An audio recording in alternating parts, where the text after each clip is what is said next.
त्या दिवशी काय प्रकार घडला होता? आता तुम्ही संरक्षणाची मागणी करता एसपी ऑफिसला येऊन बसलात.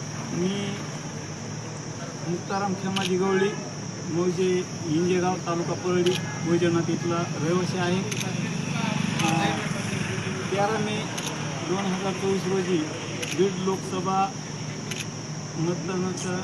मतदान चालू होतं माझ्या गावात आणि मतदान चालू असताना मतदानच्या बूथवर मी पोलिंग एजंट म्हणून बजरंग बाप्पा सोनवणे यांचा एजंट म्हणून उपस्थित होतो. त्या ठिकाणी 9-9:30 वाजल्यापासून तिथले जे काही गावगुंड आहेत भाजपचे आणि धनंजय मुंडेचे समर्थक यांनी मला 9 वाजल्यापासूनच टॉर्चर करायला चालू केलं. त्या बूथवर मी आणि माझे 2 मुलं गावामध्ये एजंट झाले होते. त्यांनी बूथवर त्यांना मी 4 वाजेपर्यंत बोगस मतदान करण्यापासून रोखलं, पण ते चिडून गेले मतदान करू देत नसल्यामुळं. आणि तिघे बापले खंबीरपणे त्या ठिकाणी विरोध करत होतो.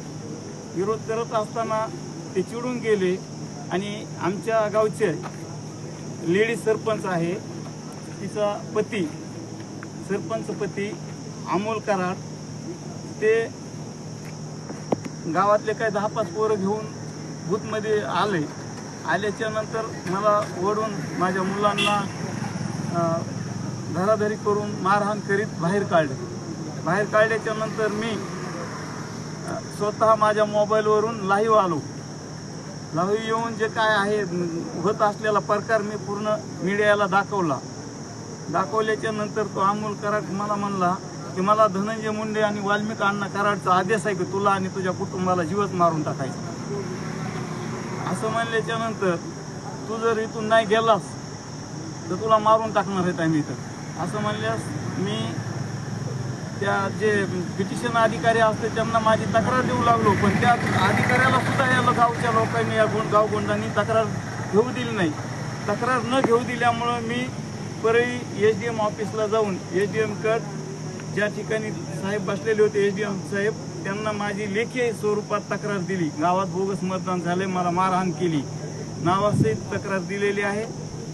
आणि आज मी एवढा भयभीत झालेलो आहे, माझं कुटुंब भयभीत झालेलं आहे की धनंजय मुंडे साहेबांचे खरे खंदे समर्थक आहेत गावातले, आमच्या भाजपचे काही कार्यकर्ते आहेत. माझ्या जीवितवास यांच्यापासून धोका आहे. माझ्या अथवा माझ्या मुलाच्या जीवाला जे काय त्रास होणार आहे ते मला मारू बी शकतात, मारून बी टाकू शकतात ही मला पूर्ण कल्पना आहे. म्हणून मी आज SP कार्यालयामध्ये येऊन त्यांच्या विरोधात मी एक लेखी स्वरूपात तक्रार दिलेली आहे. आणि जरी यापुढं माझं जर काही बरं वाईट झालं तर याला जबाबदार आपल्या महाराष्ट्र राज्याचे कृषी मंत्री तथा बीड जिल्ह्याचे पालकमंत्री आदरणीय धनंजय मुंडे साहेब आणि त्यांचे खंदे समर्थक वाल्मिक बाबूराव कराड हेच 2 जबाबदार असतील. माझ्या कुटुंबावर जर काही कुठली येळ जर आणली तर हेच घडवून आणणार आहेत, हे माझं स्पष्ट त्यांच्यावर आरोप आहे.